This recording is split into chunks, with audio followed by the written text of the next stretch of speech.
Hello everyone, welcome to this video where we are required to find the perimeter and area of this figure, which has a trapezium and a rectangle. Okay, we start off with the perimeter, shall we? So I will just need to add up all the sides. 2 and 5 and 3 and 4. Do take note, this is 2 and 2.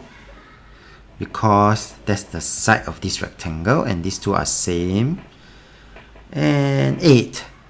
That's why in my working you will see me adding all of this up to give me a value of 26 meter. Now for the area, I will have my trapezium.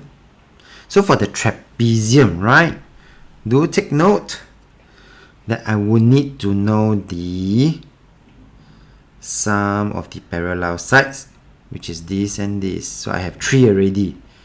What do you think is my dotted line? Yes, I have 8 minus 2 equals to 6. Okay, and therefore that will be my sum of the parallel sides, 3 plus 6, and the height. Should I choose 5 or 4? Yes, I should choose 4 since 4 is perpendicular to the 2 parallel sides. Of course, there is another area, the rectangle. For the rectangle, I would then have to get the length times breadth.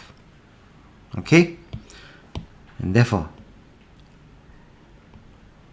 area of the rectangle plus the area of the trapezium, 2 times 8 plus half times 3 plus 6 times 4.